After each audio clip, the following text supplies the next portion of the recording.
I am welcoming you with our editor of Navrashtra, Mr. Sandeep Sakhreji, who will share the session with chief guest.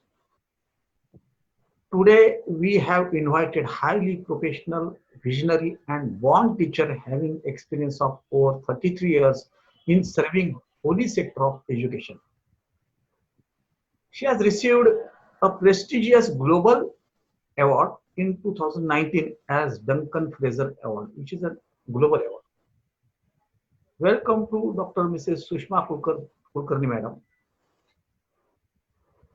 Currently, she is director of RIT, Rajaram Bapu Institute of Technology in Islampur district, Sangli. This institution is famous for quality education and center of excellence of Western Maharashtra. It is only private institution who got autonomous status and receiving funds from World Bank for research. This towering achievement of RIT is possible with visionary guidance of Dr. Mrs. Sushma Madam. Recalling one incident of few years back in which Madam and her staff have faced a deadly accident on expressway, in which in which driver has lost his life and Madam was severely injured.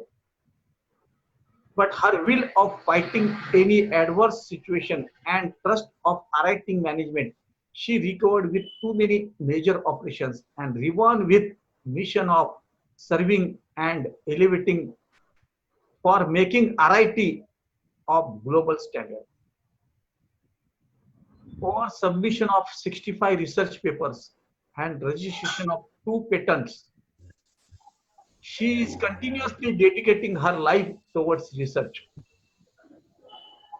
She was keynote speaker at seminar by Asian Engineering in China in year 2016. A multitask and motivated personality is with us today. And so let us begin with show as Navbharat Wives webinar series with Dr. Sushma Madam, please. Over to Dr. Mrs. Kulkarni Madam. Yes. Thank you, Audumbar sir. Thank you for that introduction.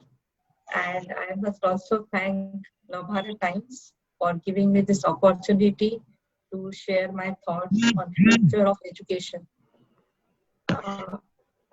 So future of education sector in this period of COVID-19, which has really changed the way people look at their own life and the world around them. So thank you once again for inviting me for this Navbharat Vibes. I will try to share my thoughts on education in future, especially with reference to COVID-19. See, शिक्षण एक अशी गोष्ट आहे की ती काय आज आणि काल होती आणि आज आहे अशी नाहीये. हजारो वर्षापूर्वीपासून शिक्षण हे आहेच. जेव्हा माणूस गोव्यात राहायचो तर तेव्हा पण तो शिकत शिकतच आज सॅटेलाइट घेऊन स्पेस मध्ये पोहोचलेला आहे. So human brain, human being is gifted with the ability of learning and developing himself or herself every moment. एक छोटस बाळ तुम्ही बघितलं तर तो कसं शिकत शिकत अगदी पहिल्या महिन्यापासून दुसऱ्या महिन्यात, 5व्या महिन्यात, 9व्या महिन्यात, वर्षभरात आपण त्याची वाट बघतो आणि तो कसं शिकत. Human brain that you keep learning फार महत्वाचं आहे. हळूहळू काय झालं, एज्युकेशन ही अशी आपण एक फॉर्मल एज्युकेशन सिस्टीम तयार केली आणि वर्षानुवर्ष आपण ते करत आलो. आणि मग काय झालं, थोडस त्याचं एक असं झालं की जितके मार्क्स जादा पडतील तितकं माझं मूल हुशार, जितके मार्क्स त्या मुलांनी कमवायला पाहिजे त्याच्यासाठी त्यांनी खूप अभ्यास करायला पाहिजे. अभ्यास म्हणजे काय तर पाठांतर करायला पाहिजे. कारण आपले प्रश्न तसे असायचे की प्रश्नाचे उत्तर पाठ करून त्या गाईड मधले लिहिले की आपल्याला मार्क्स चांगले पडणार. तर अशा सगळ्या गोष्टीमुळे काय झालं, शिक्षण थोडस डिस्ट्रॅक्ट झालं की from learning it become exam oriented. आपण शिकायचं म्हणून शिकत होतो, एन्जॉय करायचं म्हणून शिकत होतो, आपलं आयुष्य चांगलं व्हावं. See education is to make you stand throughout your own life with your own values, your own perspective, and have a good way of living your life, right? So that may be earning money, doing a job or doing a business, किंवा तुम्हाला जे आवडेल ते करा आणि तुम्ही एक छान आयुष्य जगू शकाल, ज्याच्यामध्ये तुम्ही दुसऱ्यांसाठी काहीतरी करू शकाल, दुसऱ्यांना तुमच्याकडून काहीतरी मिळू शकेल. तर अशा प्रकारे एक्सपेक्टेड आहे, पण थोडंसं ते डायव्हर्ट होत जातं. So what I want to say is की शिक्षण एक पद्धत आहे ज्याच्यामध्ये प्रत्येक वर्षात तुम्ही काय करायचं हे थोडंसं ठरवलं गेलेलं आहे, आणि तुम्ही हायस्कूल आणि मग परत कॉलेज एज्युकेशन कम्प्लीट केलं की मग तुम्हाला डिग्रीज मिळतील, आणि त्या डिग्री सर्टिफिकेटला घेऊन तुम्ही जॉबसाठी जाणार, आणि मग जॉब घेणारा तुम्हाला इंटरव्ह्यू घेऊन एसेस करेल की खरोखर तुमच्याकडे ते स्किल सेट्स आहेत की नाही.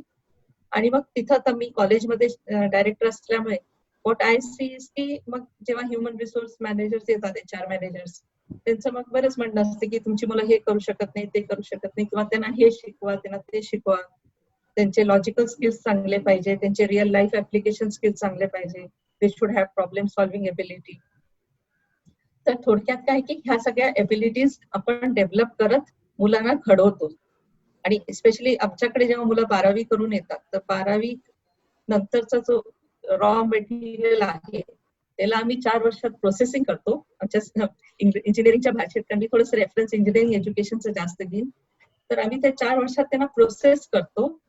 And the outcome is a graduate who passes out and who gets a job, or who does research, or who does a nation development in short, or who can be a global employee in the sense तो जगात पण कुठेही जाऊन काम करू शकतो आणि development करू शकतो. कारण आपली मुलं आपण बघतो जगात कुठेही गेलं, म्हणजे मी RITची एल्युमिनी कुठेही मी बराच प्रवास करते, कॉन्फरन्स निमित्त असेल काही असेल, तर जगात कुठल्याही एअरपोर्टवर गेलं तर माझा एक एल्युमिनी असतो तिथं मला रिसिव्ह करायला. तर see we are preparing our generation for a very big aim. Okay, तर आता कोविड असू दे नसू दे, शिकणं हे माणसाची एक नॅचरल टेंडन्सी आहे. Okay, with Covid what has happen की थोडं आपण कन्स्ट्रेंट झालोय, आपली हालचाल कमी झालीये, आपल्याला एकत्र येऊ नये असं सांगितलं जातं, पण त्याचं कंटेजियस डिझीज असल्यामुळे it can spread very fast. तर अशा सिच्युएशन मध्ये देर इज फिअर. आता कसं झालंय की Covid is all around the world, आणि मग त्याच्यामुळे मी तर असं म्हणेन की आपली जी टेंडन्सी आहे की आपण जास्ती करून मीडिया टीव्हीवर बघत राहतो, आणि टीव्ही मध्ये पण काय झालं की बिंग द न्यूज ते सारखं आपल्यावर बंबार्ड होतं.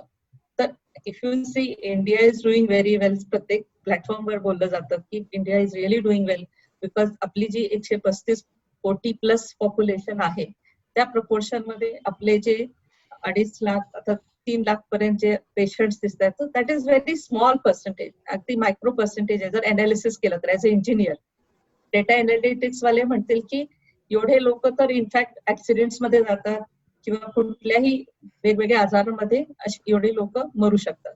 बट ऑफकोर्स कंटेजियस असल्यामुळे आपल्याला खूप काळजी घ्यायला पाहिजे, पण काळजी थॉटफुली घेतली तर आपलं फिअर कमी होईल, आणि आपलं फिअर कमी करणं फार गरजेचं आहे, कारण life should become normal. We cannot remain in houses for years and years. And काय होतं, लोकांना सायकोलॉजिकल प्रेशर येत. प्रत्येक माणसाची एक मेंटल एबिलिटी असते, कॅपॅसिटी असते टू टेक द स्ट्रेसेस. आता काही लोक हे स्ट्रेसेस घेऊ शकत नाही, आणि ते ऍक्च्युअली बिलीव्ह करायला लागतात की आता मला करोना झालेला आहे, किंवा आता मी जगू शकणार नाही, किंवा मी डिप्रेशन मध्ये जाणे जे म्हणतो की मी आता काम करू शकणार की नाही, माझं बिझनेस चालेल की नाही. तर आपत्ती ही काही पहिल्यांदा आली आहे का माणसावर? As I sed, cave man म्हणजे गुव्यात राहणारा माणूस ते सॅटेलाइट पर्यंत पोहोचेल, तर लाखो वर्षांमध्ये खूप असे अनंत अडचणी आल्या असतील, पण see your mental strength is one which will take you out of all this. And हे एज्युकेशनचं काम आहे. Education has this objective that human being is physically and mentally made very strong to face any challenge in life. फक्त नोकरी करण्यासाठी शिक्षण नाहीये. शिक्षणाचं खूप वाईड पर्स्पेक्टिव्ह आपण लक्षात घ्यायला पाहिजे. तर नॉर्मल वे मध्ये कसं आहे, कॉलेजमध्ये मुलं येतात, एकत्र बसतात, कॉलेजमध्ये पिअर लर्निंग आहे, फ्रेंड्स आहे, टीम वर्क आहे, एकत्र खेळ खेळतात, that is all real life learning. ते थोडंसं आता आपल्याला अवघड का दिसते की सोशल डिस्टन्सिंग करायला पाहिजे. पेरेंट्सच्या मनात खूप भीती आहे. म्हणजे साधा मी थोडंसं जरी काय म्हटलं की परीक्षा तुम्ही घरी बसून द्या, तरी पेरेंट्स म्हणतात की नाही स्टेशनरी आणायला आम्ही मुलांना कसं बाहेर पाठवू. म्हणजे इतकी प्रचंड भीती घेऊन पालक आणि मुलं नाही पुढे जाऊ शकते. तर ह्या भीतीतनं बाहेर या असं एक माझं पहिलं आव्हान आहे की there is always risk in life. रस्त्यावर ऍक्सिडेंट होतात म्हणून काय आपण गाडी घेऊन बाहेर पडायचं थांबतो का? See it's very natural instinct की नाही I will be careful, I will avoid accidents. Same thing. So you have to be careful, follow the norms. सरकारने सांगितलेले सोशल डिस्टन्सिंग करा, मास्क चांगल्या क्वालिटीचे वापरा. फक्त साधे कापड न वापरता you can have very good mask now which are available in the market. Anti pathogen mask आलेले आहेत. So use those mask so that you keep your self safe. Don't touch surfaces. मग त्याच्यासाठी खूप डिफरंट कीज आणि काय काय काय काय आता मार्केटमध्ये फेस शिल्ड आलेले आहेत, कीज आहेत. So there are lot of things to protect yourself. तर ती काळजी घेतली तर I think at least the fear element will be reduce and तुमचे स्ट्रेस कमी होतील आणि तुमचा विचार करायची पद्धत एक पॉझिटिव्ह तयार होईल आणि ज्याच्यामुळे तुमची इम्युनिटी वाढेल. तर post Covid and during Covid आम्हाला पण चॅलेंज आले. आम्ही RIT मध्ये काय केलं की ठीक आहे आता मुलांना अकॅडमिक्स मध्ये डिस्कनेक्ट न करता आपण ऑनलाईन टीचिंग सुरू करूया. आम्हाला फार काय अनुभव नव्हता ऑनलाईन टीचिंगचा, कारण मुलं कॉलेजमध्ये यायची, कॉलेजमध्ये शिकायची. ऑफकोर्स त्याचे फायदे प्रचंड आहेत, that cannot be replaced. I will insist की there are huge benefits of students coming to the campus and learning. कारण तिची सायकोलॉजिकल ग्रोथ आहे. Learning, the project learning, the peer learning which happens cannot be done in other modes. But जेव्हा कधी एखादं disaster face करतोय तर तेव्हा परिस्थिती वेगळी आहे, तर डिसिजन्स वेगळे असतात. तर ड्युरिंग दॅट पिरियड आम्ही ऑनलाईन एज्युकेशन सुरू केलं. छान झूम पोर्टलवर सगळ्या फॅकल्टीना ट्रेनिंग दिली की तुम्ही हे कसे लेक्चर्स कंडक्ट करायचे, लेक्चरची तयारी कशी करायची आहे, मुलांना शिकवताना एंगेजमेंट कशी करायची, how to get the students connected with you, how to get the students engaged. असे सगळे फॅकल्टीना आम्ही स्वतः झूम पोर्टलवर मीटिंग्स घेऊन ट्रेनिंग सेशन्स घेऊन फुल ट्रेनिंग दिली आणि टाइम टेबल प्रमाणे व्यवस्थित जसं कॉलेजमध्ये होतं तसं त्यांचे लेक्चर्स घेतले. ऑफकोर्स प्रॅक्टिकल्स नाही घेतले, पण लेक्चर्स पूर्ण टाइम टेबल प्रमाणे आम्ही घेतले. मुलांना व्यवस्थित अकॅडमिक्स मध्ये कनेक्टेड ठेवलं. चॅलेंजेस होते, मुलांना पण अडचणी आल्या. आपल्याकडे नेट कनेक्टिव्हिटी आहे किंवा प्रत्येकाकडे लॅपटॉप आहे की नाही, ह्या गोष्टी होत्या, पण अडचणींवर मात करतच आपल्याला पुढे जायचंय. तर आम्ही व्यवस्थित केलं आणि नंतर मुलं. So what I was saying की दॅट वी कुड successfully do it in a small place like Islampur. आणि आमची मुलं छोट्या छोट्या गावातली आहेत, पण त्यांनी पण उत्साह दाखवून ते सगळं शिकून घेतलं आणि आम्ही व्यवस्थित आमचे अकॅडमिक्स. आणि आम्ही फक्त तेवढंच केलं नाही, आमचं फुल नॅक जसं कॉलेज चालतं तसं एल्युमिनी मीट घेतल्या, पेरेंट्स मीट घेतल्या, आमच्या ऑफिसच्या ज्या ऍडमिनिस्ट्रेशनच्या मीटिंग्स होत्या, हेड्स ऑफ डिपार्टमेंटच्या मीटिंग्स, म्हणजे everything the office work was going on as we do it without any problem, you know. So आम्हाला एक कॉन्फिडन्स आला की this is the way we can work in future. And of course प्रत्येकाला माहिती online मोडचे खूप फायदे आहेत. प्रत्येक जण प्लॅटफॉर्मवर सांगते की कुठे कंट्रीचं कन्स्ट्रेंट नाही. आम्ही जेव्हा वेबिनार्स घेतले, वर्कशॉप्स घेतले, आमच्याकडे अबुधाबीची मुलं जॉईन व्हायची, आमच्याकडे इराणची मुलं जॉईन व्हायची. तर see country is not a constraint on virtual mode. So repeatability आहे, रेकॉर्डेड लेक्चर्स परत ऐकून शिकू शकतात. सो असे खूप बेनिफिट्स आपल्याला त्या ह्याचे दिसतात. आणि मला असं वाटतं की future of education will be blended mode, की तुम्ही ऑनलाईन पण टीचर्स शिकवतील आणि जेव्हा कॅम्पसवर याल काही पार्ट कॅम्पस मध्ये शिकवला जाऊ शकेल. म्हणजे जसं आपल्याला एखादं लेक्चर US मध्ये बसलेला प्रोफेसर कडून घ्यायचं आहे, so such lectures can be done online mode. And of course कॅम्पसमध्ये आल्यावर आमचे Indian professors who are working there can teach. So असं ब्लेंडेड मोड केलं की इंडस्ट्रीचे लोक त्यांच्या सपोज चेन्नईचे आहेत किंवा पंजाब मधले आहेत, so they can sit there and deliver the lecture and students and faculty can learn. So we can have blended mode of education in future. This is what COVID-19 has taught us. So coming to the next part, बरेच पालकांचा प्रश्न असते की आता 11वी-12वीचे admissions कसे होणार, इंजिनिअरिंगचे admissions कसे होणार, कधी होणार, ते सुरू होईल की नाही ह्या वर्षी. तर अशी काहीही मला वाटते चिंता करायची गरज नाही, कारण शिक्षण एक अशी गोष्ट आहे की it's a key which parents feel will change the life of their child. And higher education especially is more into specialization. त्याच्यामुळे काहीही पालकांनी काळजी करायची गरज नाहीये. शिक्षण हे कायम चालू राहणार आहे. Maybe blended mode, maybe online mode, maybe on campus, तिन्हीचं मिळून ते शिक्षण चालू राहणार आहे. थोडस मे बी 1 महिना 2 महिने पुढे जाईल, पण that can be easily covered. We can work on Saturdays, we can work on holidays and we can cover up. त्याची काही कुणी काळजी करायची गरज नाही. थोडीशी चिंता पालकांची आहे की आता माझा पगार झाला नाही 2 महिने, किंवा मी फीस कसं भरेल, तर त्याला इन्स्टॉलमेंट्स देतील. See, educational institutes also want to do their work of giving education. So they will give time to pay the fees. There can be installments. Maybe government will come forward with supporting through education loans, which will be given in very easy way. तर असे मार्ग नक्की सरकार पण काढेल, कारण of course गव्हर्नमेंटची पण prime duty आहे की education has to go on, because our youth is very important. आपल्याला माहिती आहे की साधारण 35 कोटी पॉप्युलेशन आहे. 20% पॉप्युलेशन आपण म्हणूया आपली आहे युथची. तर educating the youth is important. नाही तर ते भरकटतील. 1 वर्ष त्यांना काहीच करायला मिळालं नाही तर ऑफकोर्स जो आपला मेंदू आहे तो कायम ऍक्टिव्ह असतो आणि युथ मध्ये जास्ती ऍक्टिव्ह होतो. And if you don't give them a good direction then it can go somewhere else. आपण जे भरकटत जाऊ शकतो आणि that is not good for any country. Okay, so we have to keep them channelized, we have to keep them engaged, and त्याच्यासाठी teachers have to change, institutes have to change their attitude, and I think education is going to continue. It's very bright future is there. They don't have to worry at all. काही मुलं आता जे final इयरला आहेत त्यांना आता आमच्याकडे placements मिळाल्या होत्या, पण कंपनीज म्हणतात की 6 महिन्यांनी जॉईन करून घेऊ, 1 वर्षांनी करून घेऊ. तर अशा मुलांनी पण चिंता करायची गरज नाहीये. अशा गोष्टी होत राहतात आयुष्यात की 6 महिने मे be it will get deferred. तर तोपर्यंत मी म्हणेन तुम्ही कुठेतरी चांगले कोर्सेस करा, शार्पन युअर स्किल्स, स्वतःला म्हणजे जास्ती कॅपेबल करा to take up a better job. And पाहिजे तर तुम्ही पोस्ट ग्रॅज्युएट कोर्सेस साठी जाऊ शकता, कारण 2 वर्षाचे असतात. You can do MBA, you can do MTech.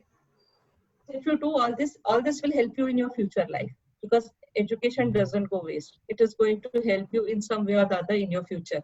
So you can go for higher education also. Permanent jobs आता आपण बघतोच आहे की माझ्या मागची पिढी, माझ्या वडिलांची पिढी जी होती तिथं परमनंट जॉब्स होते. But in our generation also jobs are not permanent. तर परमनंट जॉब मिळेल अशी कुणी अपेक्षा ठेवायचीच नाही.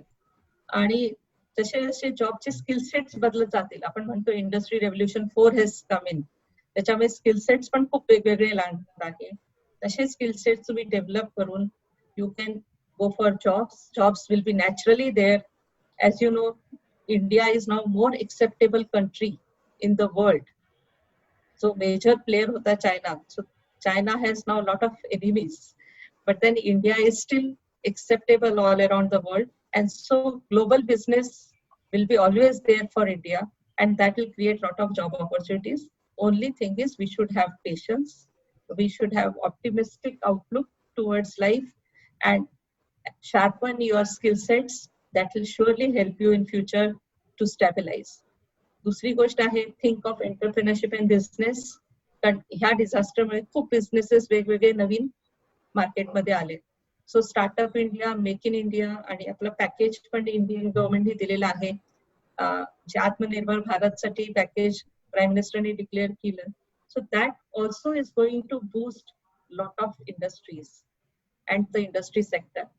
We have to give them 3 to 6 months, and then things will gradually start coming back to normal. So during this 6 months, don't worry, be optimistic, keep preparing yourself for the future requirement, and I think you will be fine. आता ही जी uncertainty आहे, ही uncertainty मला वाटतं it is part of education, that we have to teach our students to face such uncertain situation. To be able to take risk. Okay? The human brain ची ती capability आहे.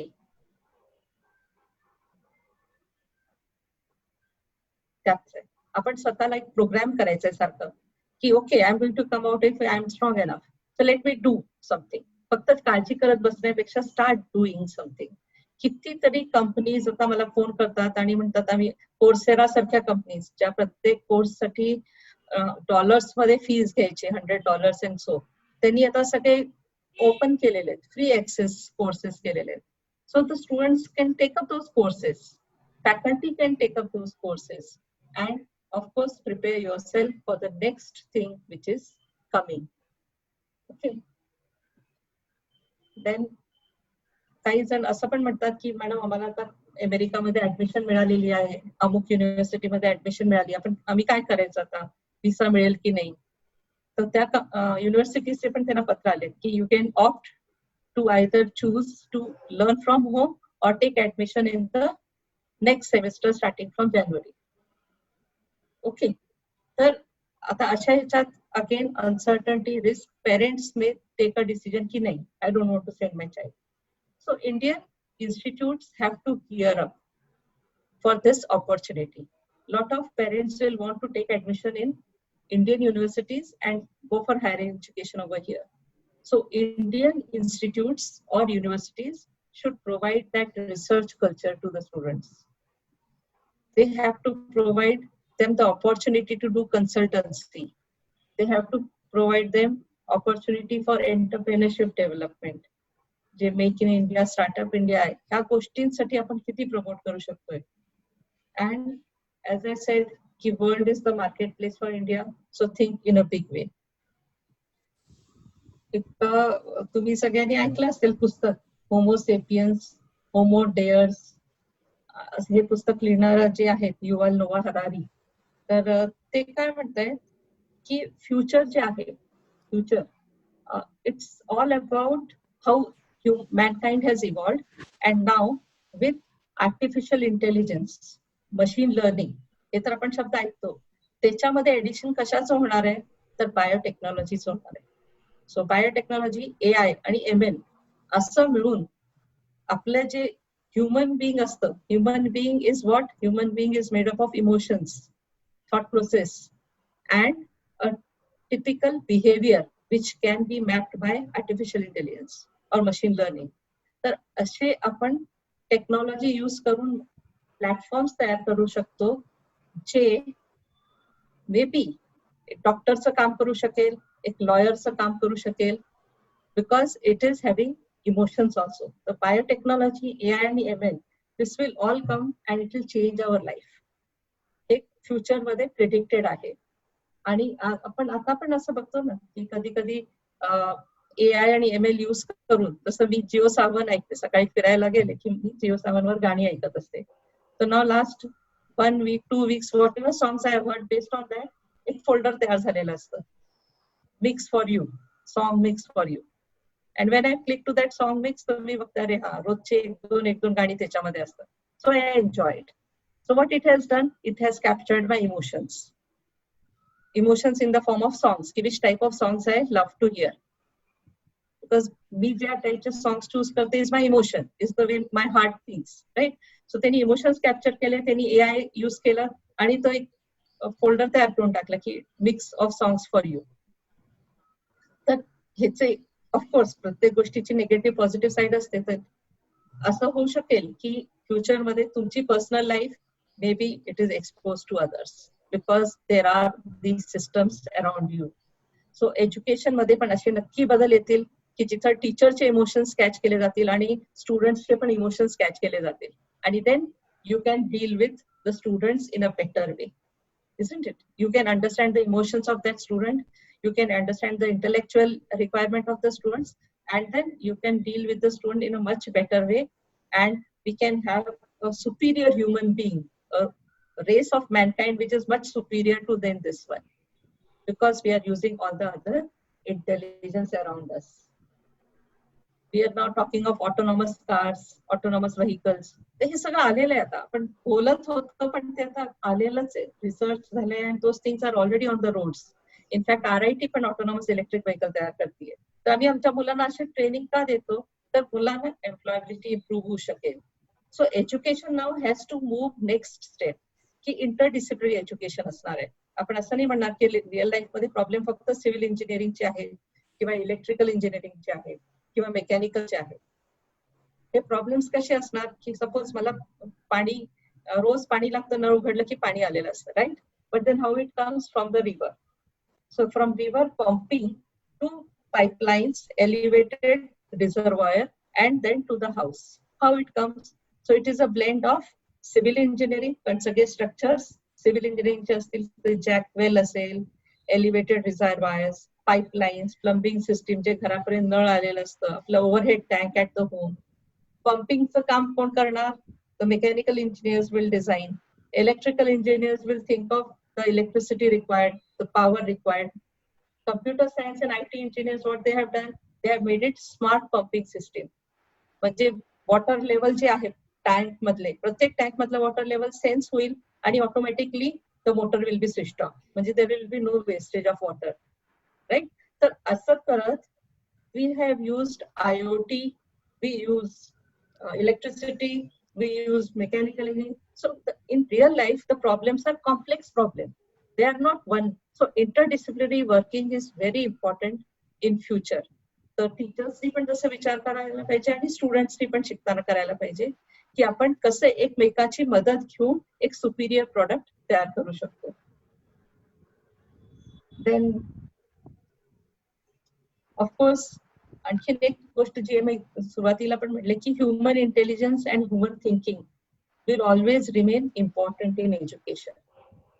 Okay, आता जसं dancing और music, arts, poetry, writing poetry है ना, writing skills जे असतात, लिटरेचर, तर हे सगळे जे स्किल्स आहेत, these skills cannot be copied.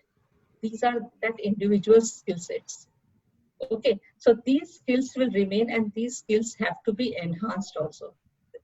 Maybe that person is an engineer or a doctor or a lawyer or anyone, but these skills should be enhanced because they will enhance creativity.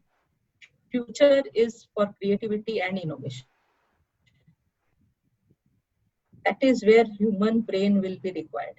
बाकी गोष्टी routine कामं आपली machines, robots काही पण करू शकते, पण जिथं कुठं creativity, human brain is required, that has to be done by human beings only. मुलांना आता फायनान्स आणि ह्युमन बिहेवियर असे विषय पण शिकणं खूप गरजेचं आहे, कारण we are always interacting with people around अस.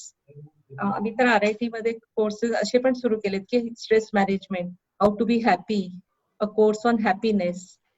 आणि it is a elective course, म्हणजे मुलं ते चूज करू शकतात. पण आमचं असं लक्षात आलंय की almost more than 50% students select this course as elective, जे मुलांना आवडतं ते शिकायला.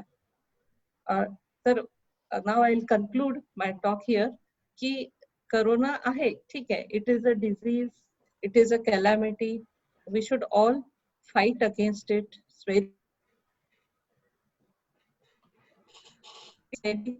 युद्धभूमीवर युद्ध लढत असतो, but he fights on our behalf and we are not affected by war directly. But this corona is such a thing that we have to fight ourselves by taking precautions, being mentally strong, and strict discipline has to be followed. So with this I conclude. Thank you very much. Madam, काही प्रश्न आहेत या निमित्ताने. पहिला प्रश्न असा की या आत्ताच्या घडीला तुम्ही फारच चांगलं विश्लेषण केलं की या सगळ्या परिस्थितीकडे कसं बघायला पाहिजे त्याचं. पण आता मुलांसमोर, पालकांसमोरचा प्रश्न जो आहे तो येत्या शैक्षणिक वर्षाचा आहे, कारण आता अजून 10वी-12वीचे निकाल लागले नाहीत. तुमच्या म्हणजे फायनल इयरच्या एक्झामचं काय होणार, हे पूर्ण वर्ष कसं जाणार, अशी एक मोठी शंका सगळ्या विद्यार्थ्यांच्या पालकांच्या मनात आहे. तर तुम्ही आणि तुमच्या संस्थेचं या संदर्भातलं काय नियोजन आहे किंवा तुमच्याकडे काय याच्या संदर्भातली माहिती? तर कसं आहे की आम्ही जसं म्हटलं की कोविड सिच्युएशन मध्ये लॉकडाऊन सुरू झाला, आम्ही इमिजिएटली आमचं अकॅडमिक्स ऑनलाईन शिफ्ट केलं, व्यवस्थित टाइम टेबल प्रमाणे पोर्शन कव्हर केलं. आम्ही आता आमची इंटरनल इव्हॅल्युएशन पण घेतली, खूप वेगळ्या पद्धतीने घेतली की आम्हाला माहिती आहे मुलांकडे नेट कनेक्टिव्हिटी नाही. तर आम्ही काय केलं की मुलांना क्वेश्चन पेपर पाठवून दिला. व्हॉट्सअप सगळ्यांकडे नेट असतं तेवढं, व्हॉट्सअप किंवा ईमेल किंवा आमच्याकडे मूडल आहे, it is a learning management software जे आम्ही आधीपासून वापरते, म्हणजे आता नाही सुरू केलेलं, आमच्याकडे ते आहेच. तर मुलांना त्याची सवय, तर आम्ही त्याच्यावर प्रश्नपत्रिका पाठवून दिली. It was open book, open internet type of test. प्रश्न हायर लेवलचे होते, डिझाईन लेवलचे, की where students have to apply their knowledge. आणि आम्ही त्यांना 5 तास दिले, 3 प्रश्न 5 तास, 50 मार्काचा पेपर. तुम्ही रेफर करा, व्यवस्थित सगळं सर्च करून उत्तर लिहून तुम्ही परत स्कॅन करा आन्सर शीट आणि पाठवून द्या. आणि आमच्या स्टुडंट्सने इतके व्यवस्थित पद्धतीने हे एक्सेप्ट केलं. सुरुवातीला थोडं मुलांचं होतं की आम्हाला नोटबुक्स नाही, बट एक्सप्लेन की हे तुम्हाला गरजेचं आहे. जेव्हा आपण शिकत असतो, education system it's a formal system. ह्या सेमिस्टरला मी 5 विषय शिकते, ते 5 विषय पुढच्या सेमिस्टरच्या 5 विषयांना कनेक्टेड असतात. तर ह्या 5 विषयांचा जर मी व्यवस्थित अभ्यास केला नाही, मला ते टर्मिनॉलॉजी माहित नाही, कन्सेप्ट माहित नाही. आमच्याकडे असे विषय स्ट्रेंथ ऑफ मटेरियल किंवा थर्मोडायनेमिक्स, हे असे विषय की कुठल्याही इंजिनियरला आयुष्यभर ते वापरायला लागणारच आहेत.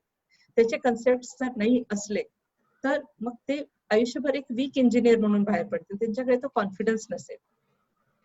आता एक 10-15% मुलं अशी असतात जी स्वतः अभ्यास करू शकतात, स्वतः समजून घेऊ शकतात. पण 70-80% मुलं असतात की जे डिपेंडेंट असतात सिस्टीम मध्ये. तर त्या डिपेंडेंट मुलांना आपण या सिस्टीम मधनच शिकवत जायला लागतं पुढं.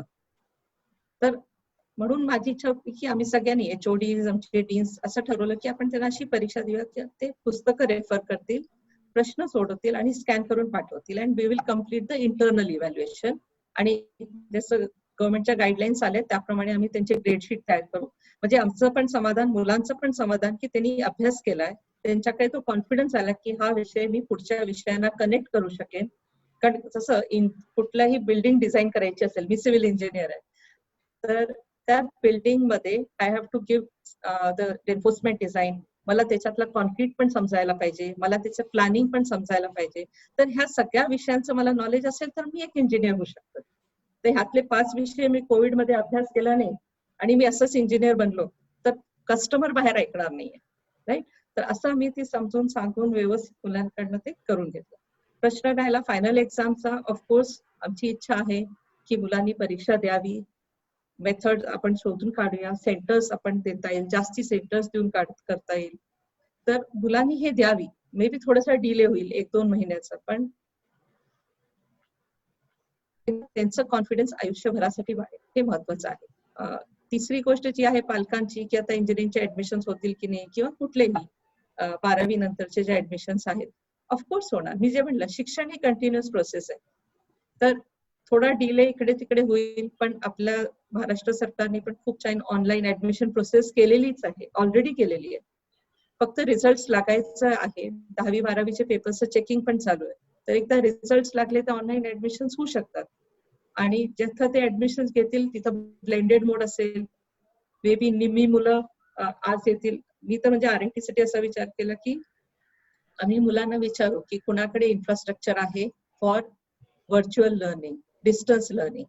तर ज्यांच्याकडे लॅपटॉप्स आहे, ज्यांच्याकडे इंटरनेट कनेक्टिव्हिटी किंवा ते वायफाय त्यांच्या घरी घेऊ शकतात कनेक्शन, तर अशांसाठी आम्ही एक लेक्चर कॅप्चर मेकॅनिझम घेणार आहे. की जसं वर्गात मी आज डिलिव्हर करते लेक्चर, तर ते लेक्चर कॅप्चर होतं. तर कॅमेराज वर्गात बसवलेले असतात, ऑडिओ व्हिडिओ सगळंच ते कॅप्चर होतं आणि ऑनलाईन पण क्लाउडवर ते मुलांना घरी बसून बघता येतं. And they can ask their questions in the chat box. आणि टीचर्स ते चॅट बॉक्स मधले क्वेश्चन्स पण घेऊ शकेल. तर निम्मी मुलं सपोज ऑप्ट करतात तर ते घरी राहून शिकतील, निम्मी मुलं कॉलेजमध्ये शिकतील, असं करता येईल. किंवा सगळ्या मुलांना कॅम्पस लाईफ पाहिजे असेल तर 1 week half students will be in college, next week the other half will be there. ते घरी बसून डिस्टन्स लर्निंग मध्ये शिकू शकतील. त्या तसं केलं तर इव्हन आमच्याकडे जे कॉलेजच्या बसेस सातारा, सांगली, कोल्हापूरहून येतात, तर त्याच्यामध्ये पण 50%च मुलं येऊ शकतील आणि आम्ही सोशल डिस्टन्सिंग करू शकू. वर्गात पण आमची 80ची कॅपॅसिटी आहे. 40 मुलं वर्गात बसू शकतील, 40 मुलं घरी लेक्चर कॅप्चर मेकॅनिझम मधनं lectures. So see, technology is going to give a solution. As I said, human brain is great. Human brain आता वॅक्सिन पण शोधून काढणार आहे. वॅक्सिन विल 8 months आणि त्याच्यानंतर may be life will be normal again. पण एक 6 ते 8 महिने आपण अशा वेगवेगळ्या गोष्टी टेक्नॉलॉजीची मदत घेऊन असं स्ट्रॉंग इन्फ्रास्ट्रक्चर डेव्हलप करून एक छान सोल्युशन होऊ शकेल. आणि we will also explore as teachers की मुलं स्वतः कशी शिकू शकतील, रोट लर्निंग कडे न जाता ऍक्टिव्हिटी बेस्ड लर्निंग कशी होईल, मुलं स्वतः प्रोजेक्ट करून कसे शिकतील. आम्ही म्हणतो project based learning, problem based learning, अशा गोष्टी जास्ती प्रॅक्टिस करता येतील. तर I think we can take it as madam engineering म्हटलं की प्रॅक्टिकल महत्वाचे असतात. आता प्रॅक्टिकलच्या याच्यामध्ये तुम्ही आता सोशल डिस्टन्सिंग किंवा फिजिकल डिस्टन्सिंग ही फक्त एका संस्थेची समस्या नाही, ही सर्व संस्थांमध्ये येणारी समस्या आहे. तर या आव्हानाबाबत काय वाटतं, हे कितपत शक्य आहे? हा, तर आम्ही असं पण विचार केलाय प्रॅक्टिकलसाठी. एक तर मुलं जी येतील त्या बॅच मध्ये कमीच मुलं घ्यायची. प्रॅक्टिकलला 20-20 मुलं असतात, त्याच्यामुळे खूप मुलं एकदम येतच नाही. आणि दुसरं असं पण करता येईल की हे जेव्हा प्रॅक्टिकल चालू असतील त्याचं व्हिडिओ रेकॉर्डिंग करू आणि मुलांना व्हिडिओ शेअर करता येईल जे मुलं येऊ शकत नाही किंवा जे खरंच खूप घाबरतायत यायला किंवा ज्यांचं डिस्टन्स आहे कंटेनमेंट झोन मध्ये ते येऊ शकत नाही. तर त्यांना आम्ही हे व्हिडिओ शेअर करू, ज्याच्यामध्ये आम्ही त्यांना रिडिंग्स कसे घ्यायचे, त्या रिडिंगचं कॅल्क्युलेशन, फॉर्म्युला, इंटरप्रिटेशन, हे सगळं त्यांना एक्सप्लेन केलं जाईल. तर जे रिअल लाईफ मध्ये करतोय ते व्हर्च्युअल मोड मध्ये रेकॉर्डिंग करून करायला लागेल आणि हळूहळू मुलांची ती कॅपॅसिटी बिल्डअप होईल to learn in a virtual mode, की आपल्याला ऐकायचंय, बघायचंय, हातांनी करता नाही आलं तरी बघून ऑब्झर्वेशननी पण शिकायचंय. So this skill set they will develop. पण ऑटोमॅटिकली जेव्हा हातांनी करता येत नाही तर आपले बाकीचे इंद्रिय जास्ती स्ट्रॉंग होऊन जातात. So I think they will pick up and it's not going to be a situation for years. It's maybe 8 to 10 months, I feel, not more than that. Vaccine एकदा आलं मार्केटमध्ये की fear will go away. Madam, या निमित्ताने हे जे संकट आलं, या निमित्ताने एक डिस्टन्स लर्निंग असा एक नवीन प्रयोग एकूण आपल्या शिक्षण पद्धतीत रूढ होईल आगामी काळात, असं तुम्हाला वाटतं का?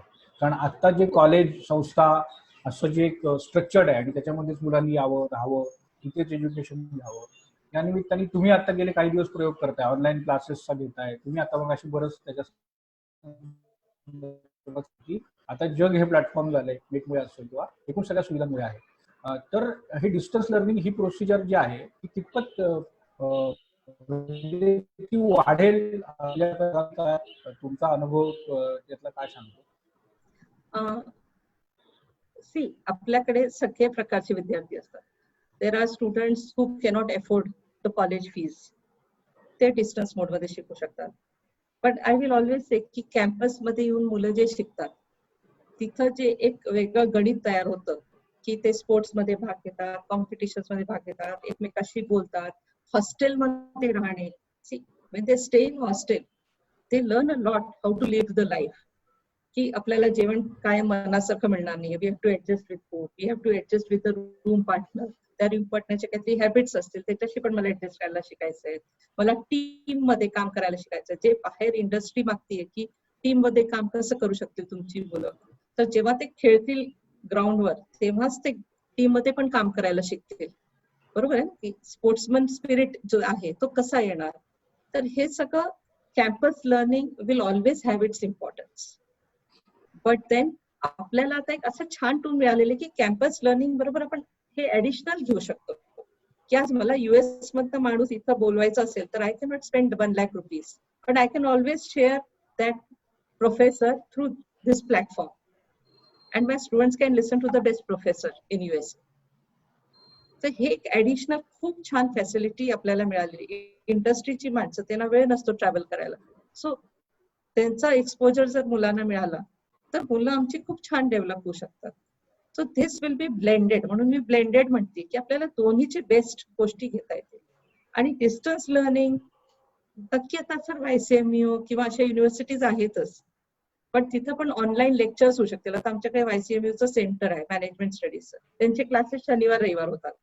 तर शनिवार रविवार न घेता every day we can have 2 hours sessions in the evening. ही लोक घरी बसून शिकू शकतील. So learning will become easier. Affordability प्रमाणे लोक ऍडमिशन घेऊ शकतील. RIT सारखी इन्स्टिट्यूट ऑनलाईन कोर्सेस पण फ्लोट करू शकेल, which will be at a cheaper rate, कारण माझा खर्चच त्याच्यावर कमी आहे. एकदा मी इन्फ्रास्ट्रक्चर सेट केलं, recording studio and wifi and cloud and all, त्याच्यानंतर माझी पण कॉस्ट कमी होतीये. So I can give those courses at a cheaper rate. तर ज्यांना वेळ नाहीये, जे नाईट स्कूल्समध्ये शिकतात किंवा जे नोकरी करून शिकतात, त्यांच्यासाठी हे खूप छान मोड होऊ शकेल शिकवायला. दुसरंच मॅडम असं की आपल्या इथून शिकण्यासाठी परदेशात जाणाऱ्यांचं प्रमाण खूप आहे. हे जे टॅलेंट आहे, आता ही संधी आहे की या निमित्ताने आपण आता ही आपल्या संस्थांमध्ये ही मुलं येतील, आपल्या संस्थांमध्ये शिकतील. तर ह्याच्यासाठी संस्था म्हणून तुम्ही काही प्रयत्नशील आहात का आणि ते काय करता? येऊ शकतील. मी जसं म्हटलं की आता आमच्या कॉलेजमधनं दरवर्षी 25 ते 30 मुलं बाहेरच्या युनिव्हर्सिटीज मध्ये शिकायला जातात. ती क्रेज आहे आणि ती क्रेज काय आहे, त्या मुलांची जेव्हा बोलतो आम्ही तेव्हा असं कळतं की त्यांना असं वाटतं तिथं गेल्यावर खूप रिसर्च करायची संधी मिळेल किंवा तिथं शिकवायची पद्धत वेगळी आहे की it is more of problem based learning, project based learning किंवा फ्लिप क्लासरूम. म्हणजे मुलांना खूप विचार करायला लागतं शिकताना. आपल्याकडे कसं आपण खूप रेडीमेड देतो, नोट्स पण देतो. आता नोट्स कमी झाले, पण मुलांना ती सवय आहे की आम्हाला क्वेश्चन्स द्या, आम्हाला आन्सर्स पण सांगा, आम्हाला नोट्स पण द्या. तर बाहेरच्या देशात हे थोडंसं कमी आहे. मुलांना जास्त इंडिपेंडेंट केलं जातं आणि मुलांना सेल्फ लर्निंग वर पण भर आहे. Plus exposure by industry experts, की इंडस्ट्री एक्सपर्ट्स येऊन युनिव्हर्सिटीमध्ये शिकवतात. तर ह्या गोष्टींचं अट्रॅक्शन आहे की रिसर्च प्रोजेक्ट्सवर काम करायला मिळेल. तर हे जर आपण आपल्या देशात आपल्या इन्स्टिट्यूटमध्ये आणू शकलो, रिसर्च कल्चर जे म्हणतोय, तर खूप आपण ही पीजी करणारी मुलं अट्रॅक्ट करू शकतो. आम्ही RIT मध्ये काय प्रयत्न करतोय की आमच्याकडे जे पोस्ट ग्रॅज्युएशनला मुलं येतात तर त्यांना आजूबाजूच्या इंडस्ट्रीजना कन्सल्टन्सी कशी देता येतील. तुम्ही जावा, त्यांच्याकडे काय प्रॉब्लेम आहे विचारा, लाईव्ह प्रॉब्लेम. अँड स्टुडंट असल्यामुळे चार्ज करायची गरजच नाही. मुलं जातात इंडस्ट्रीत, त्यांच्याशी बोलतात, तुमच्याकडे काय लाईव्ह प्रॉब्लेम्स आम्हाला सांगा, आणि त्या प्रॉब्लेम्सवर ते sir analysis, data collection, modelling सगळं करून सोल्युशन देतात. And that is part of their PG thesis. त्यांना त्याचे क्रेडिट्स पण मिळतात. तर त्यांचं काय आहे की training of the brain happens and they know how to analyse, how to solve a problem. म्हणजे ते घाबरून जात नाही. How to apply the theory knowledge. पण ऍप्लिकेशन मला येत नाही. जसं मी सायकल काय आहे, 2 चाकी असतात, ब्रेक असते, पण सायकलवर बसल्यावर कॅन आय राईड, मला बॅलन्स करायला शिकायला लागतं. तसंच आहे, थिअरी आपण शिकलेलं असतं पण ऍप्लिकेशन शिकायला लागतं. So we are promoting that. So that students will do. कन्सल्टन्सीसाठी पाठवते, प्रोजेक्टसाठी पाठवते, इंटर्नशिप करतात मुलं जाऊन इंडस्ट्रीमध्ये. तर ज्या गोष्टी बाहेरच्या देशात होतात ते आम्ही इथं प्रयत्न करते. कारण as I am associated with IUC और ग्लोबल इंजिनिअरिंग डीन्स काउन्सिल, हे सगळे इंटरनॅशनल एज्युकेशन बॉडीज आहेत. तर ह्याला एक्सपोजर असल्यामुळे आय नो की what they are doing and what are their best practices. So I try to bring them in RIT. Madam, या सगळ्या व्यवस्थेमुळे शिक्षक आहेत त्या शिक्षकांवर याचा किती परिणाम झालाय? त्यांचं काम वाढलंय का? आणि ते वाढलं असेल तर म्हणजे आता उदाहरणार्थ क्लासमध्ये लेक्चर घेणं आणि आता जर तुम्ही ऑनलाईन लेक्चर घेणार असाल तर तुम्ही त्याची PPT तयार करा किंवा ह्याचं एक ऍडिशनली हे सुरू झालंय आहे. ऑनलाईन मध्ये आता कसं आहे, शिक्षक घरी बसून काम करतायत सध्या, त्यांचं जाण्या येण्याचा वेळ वाचतोय. So they are at home, they get more time to work. आणि आम्ही त्यांचं ट्रेनिंग घेतलेलं आहे की तुम्ही PPTs कुठल्या प्रकारे करायला पाहिजे. त्याच्यामध्ये PPT मध्ये शिकवताना मध्येच पोल सर्वे घ्यायचा की किती मुलं तुमच्या बरोबर आहेत, तर प्रश्न टाका 4-5.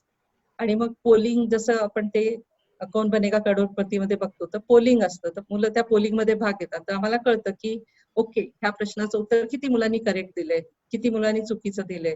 तर okay, 40% students are learning well but 60% are not understanding. मग ही कन्सेप्ट परत थोडी रिपीट करता येते. तसंच असे खूप टूल्स आले गुगलवर, आणि असे इतके इनोव्हेटिव्ह टूल्स आहेत की जे तुमचे व्हर्च्युअल मोड मध्ये पण मुलं शिकत असतील, they get engaged with you.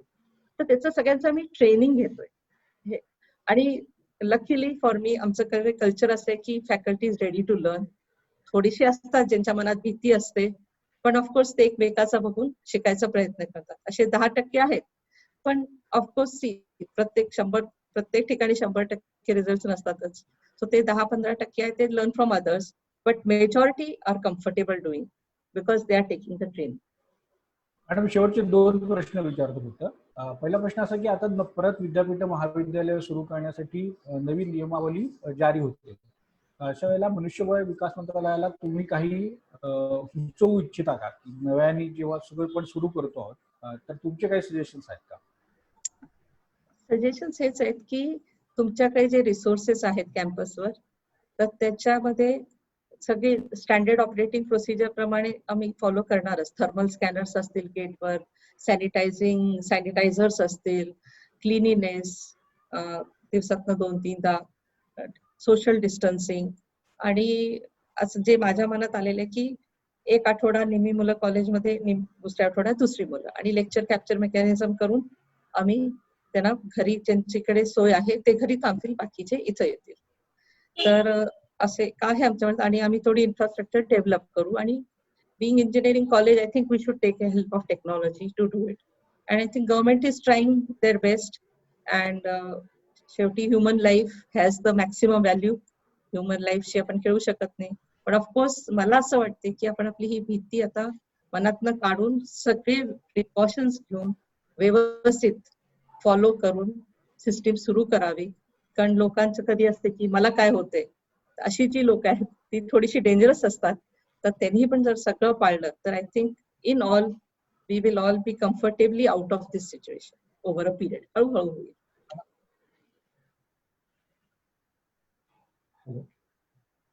Thank you madam. तुम्ही खूप वेळात वेळ तुमचा दिला, बहुमूल्य वेळ दिला. थोडा टेक्निकल इश्यू मुळे बऱ्याच अडचणी आल्या, क्षमस्व त्याकरता. फक्त आता बिफोर कन्क्लुडिंग मला फक्त एक महत्वाची अचिव्हमेंट तुमच्याशी शेअर करायची की Indian leadership survey, which is apex body of leadership in India. तर they are every year they are probably giving the rather providing the figures of the circulation of the various newspapers. After recently the papers have been came out, the report came out in April 2020. As per that, Navbharat is the largest Hindi selling daily in central India. In Maharashtra, we are selling 30, rather we are having readership of 34 lakhs in Maharashtra. अरे वा, अभिनंदन, खूप छान. आणि overall इंडियामध्ये that cover the editions of Madhya Pradesh, Chhattisgarh, Orissa आणि Gujarat. Our readership has crossed 84 lakhs per day. आणि we are now marching towards 1 crore figure. तर वेल विशेस लाईक यू, तुमच्या blessings from you will definitely achieve it soon. Thank you very much again and again. Congratulations. आणि नवभारत टाइम्सची अशीच प्रगती होते. खूप निर्भीड आहे आणि तुम्ही व्यवस्थित मुद्दे मांडता, आणि त्याच्यामुळेच I think that is your success. Thank you.